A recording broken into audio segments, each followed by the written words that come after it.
मोदी जी को छूट दे दी गई है, रियायत दे दी गई है, मेहरबानी कर दी है अमेरिका ने कि वो 1 महीने रूस से तेल ले सकते हैं। इसमें बवाल हो रहा है। लोग कह रहे हैं कि हम क्या गुलाम हो गए हैं, क्या हम गिर गए हैं, क्या अमेरिका हमारा मालिक हो गया है, क्या वहाँ से हुकूमत चल रही है, सरकार ये बर्दाश्त कैसे कर लेती है। कल भी लोग ये कह रहे थे कि भाई हमारे यहाँ से जब ईरान का युद्धपोत एक्सरसाइज करके वापस लौट रहा था उसको अमेरिका ने गिरा दिया, तो ये हमारी क्या कोई हैसियत ही नहीं रही है, वगैरह वगैरह।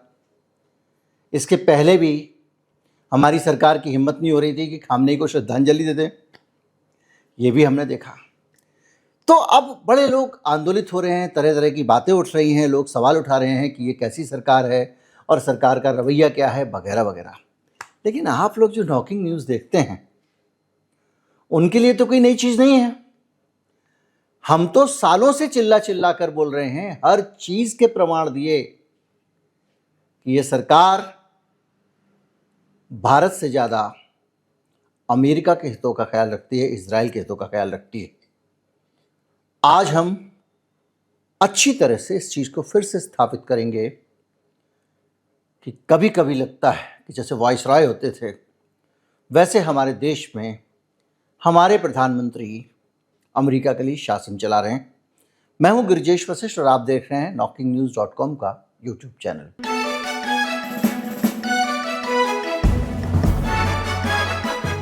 हमने बार बार कहा कि ये सरकार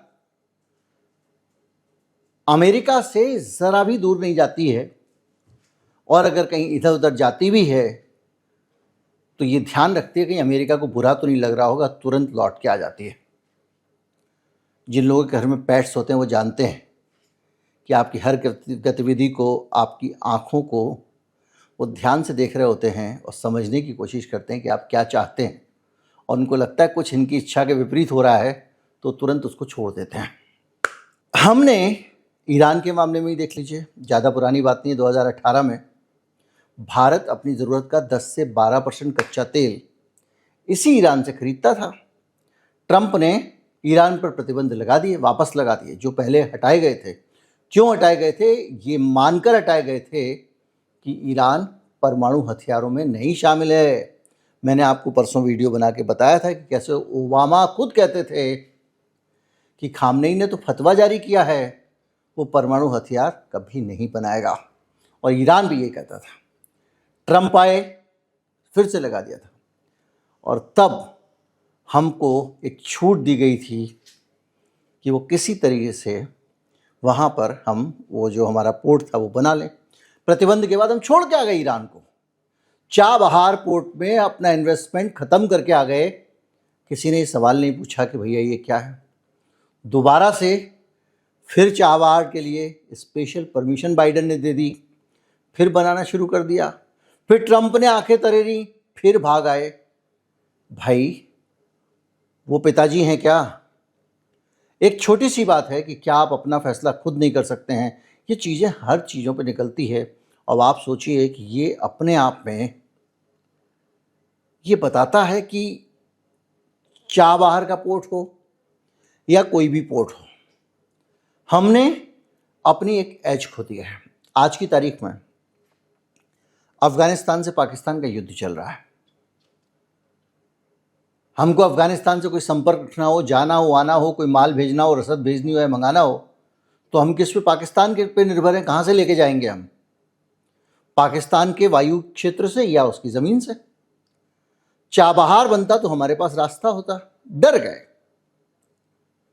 हमने तेल के मामले में भी यही किया। ईरान का तेल सस्ता है, रूस का तेल सस्ता है, उसका मजा चीन ले रहा है। चीन का कुछ नहीं बिगाड़ पा रहा है ट्रंप।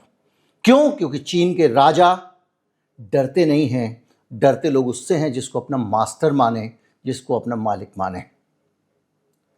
अगर आप उसको छोड़ दें तो फिर दोबारा से तो देख लीजिए, 4100 करोड़ रुपए निवेश भारत कर चुका है 2016 में चाबहार में, 18 में छोड़ के आ गया। 18-20 तक सब कुछ धीमा हो गया था और उसके बाद वही चीज़ हो गई। आप रूस को कहते तो हैं कि रूस का हम खास हैं, हमारा ज़िंदगी का नाता है, और रूस ने निभाया है। हमने हमेशा धोखा दिया है पिछले 10 सालों में। 2010 का जो आंकड़ा हमारे पास उपलब्ध है, उस वक़्त हम 60 से 70% हथियार रूस के खरीदा करते थे। मोदी जी के सत्ता में आते ही भारत ने बच्चों की पढ़ाई पे खर्चा कम कर दिया, इलाज पे खर्चा कम कर दिया और हथियारों पे खर्चा बढ़ा दिया। हथियार खरीदते हैं तो अमेरिका खुश होता है। रूस से हथियारों की खरीद कम कर दी। G17 globe master transport aircraft की डील आपको याद होगी। अपाचे हेलीकॉप्टर की डील याद होगी। चिनूक हेलीकॉप्टर की डील याद होगी। P-81 मैरीटाइम पेट्रोल एयरक्राफ्ट की डील याद होगी। ये हमने अमेरिका से डील कर ली खरीदने के लिए। S-400 air defence system Bharat का, जो अभी ऑपरेशन सिंदूर के दौरान भी काम आया, और कम से कम उसकी कामयाबी अब समझ में आ रहा है कि जो आयरन डोम है उससे ज़्यादा है। उस S-400 को हमने रूस के साथ खरीदने की डील की। जैसे ही अमेरिका ने आंखें तरेरी, तुरंत हम उससे दूर हो गए। 2018 के आसपास हमने इस पे खर्च किए 45,000 करोड़ रुपए। लेकिन समस्या थी कि अमेरिका इसके खिलाफ था, और वो कहता है कि ये कानून जो है अमेरिका का, कास्टा, कोई अगर रूस से डील करेगा तो उस पर अमेरिका प्रतिबंध लगा सकता है। उस कानून के डर से हम पीछे हट गए और बार बार अमेरिका जी खरीद लेने दो प्लीज, इस तरह से। और आखिर में हमने उस डील को किसी तरह से आगे बढ़ाया। अमेरिका के कानून और अमेरिका के जोखिम के कारण पिलपिलाते रहे। आज आप बात कर रहे हो आज़ादी की, इतने समय से हम तो जानते हैं, नॉकिंग न्यूज़ देखने वाले जानते हैं कि ये देश इतने से बेहतर। हमने हर फैसले को उठाया इस चैनल पे। सोचिए, हमने 3 बड़े सैन्य समझौते किए जो अपने आप में गंभीर बात है। पहला, logistic exchange memorandum of agreement. ये क्या है? मैंने आपको बताया था कि ये पहली बार हुआ है। दुर्भाग्य है कि हमारे हवाई अड्डे, हमारे पोत अमेरिका इस्तेमाल कर सकेगा, इसका हमने दस्तखत कर दिया, दिखाने के लिए इसमें लिखा हुआ है कि हम उनके भी इस्तेमाल कर सकेंगे। अब यहाँ तो आप देखिए, सब जगह चौधराहट दादागिरी करता घूम रहा, 25-50 सैनिक अड्डे बनाए हुए हैं। हमने अमेरिका में ऐसा क्या बना लिया? अब ईरान से युद्ध हो रहा है। जिस दिन वो बोलेगा कि हम विमान यहाँ से लेके उड़ेंगे, तो क्या कर लोगे आप? अब सरकार सफाई दे रही, नहीं वो तो हमारा एग्रीमेंट ऐसा है कि यहाँ मेंटेनेंस के लिए आ सकते हैं, मरम्मत के लिए आ सकते हैं, पेट्रोल लेने आ सकते हैं। ठीक है, वो वहाँ से आएगा, पेट्रोल भराएगा और यहाँ से फ्लाइट ले लेगा ईरान के लिए, तो आप क्या कहोगे? नहीं नहीं, यहाँ से जाके टप्पा खाओ किसी और एयरपोर्ट पे। बकवास है, आपको पता था। आप सीधे सीधे नहीं कर सकते थे। भारत की जनता अमेरिका को अच्छी तरह समझती है। लोग खिलाफ हो जाते तो मोदी जी ने ये सिस्टम बना दिया, और इस तरह से सैन्य ठिकानों का उपयोग करने की अनुमति, भारत के मिलिट्री बेस इस्तेमाल करने की अनुमति मोदी सरकार ने 2014 में दे दी, और कहा गया कि इसको ईंधन, मरम्मत और लॉजिस्टिक्स के लिए बांट रहे हैं। मरम्मत तो आपसे कराते ही नहीं। पिछले दिनों उनका विमान यहाँ पे आके खराब हो गया था, उन्होंने छूने नहीं दिया, आपको खुद लेके गए हैं। फिर यानी 10 साल लंबित होने के बाद 2006 से भारत सरकार टाल रही थी कि हमको नहीं करना है, अमेरिका दबाव डाल रहा था। 16 में परम प्रभु परमात्मा विश्व गुरु आए और चरणागत हो गए। दूसरा, COMCASA, communication compatibility and security agreement, यानी अमेरिकी सरकार के सैन्य संचार की व्यवस्था में हम शामिल हो गए। सैन्य संचार उपकरण अमेरिका ने हमको दे दिए। इसका मतलब वॉकी टॉकी पे एक आदमी, वायरलेस पे एक आदमी बॉर्डर पे खड़ा हुआ सेना का कोई संदेश भेजता है, वो संदेश अमेरिका के उपकरणों के जरिए दूसरे तक जाएगा। इस बात की क्या गारंटी है कि अमेरिका ने उसके अंदर जासूसी के लिए कुछ डिवाइस नहीं लगाए होंगे? हम सब जानते हैं रोज़ ऐसा हो रहा है। इजराइल जैसे देश क्या कर रहे हैं, और उस इजराइल का पेगासस भारत सरकार ने ही लगाया था।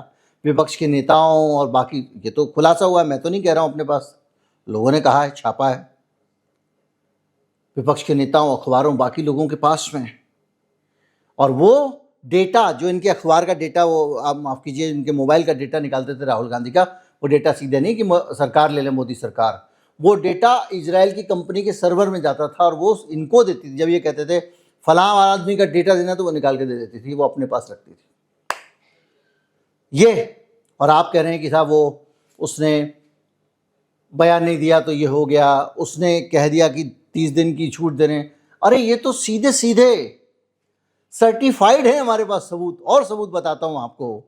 बेका 2020 basic exchange of corporation agreement, यानी सैटेलाइट स्पेसिफिक डेटा वगैरह वगैरह देना है। अभी एक सवाल उठा है, बहुत गंभीर सवाल है।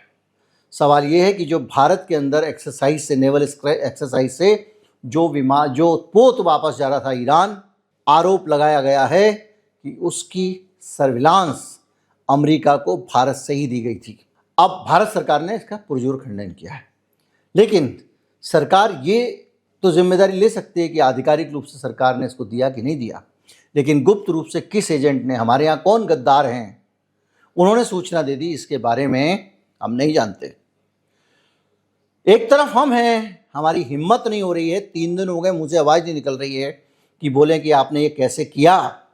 दूसरी तरफ श्रीलंका है, उसी ईरान का दूसरा जहाज, उन्होंने श्रीलंका वालों ने कहा, भाई साहब, श्रीलंका वालों से कहा कि हम आ जाएं क्या, तो कहा आओ, स्वागत है आपका।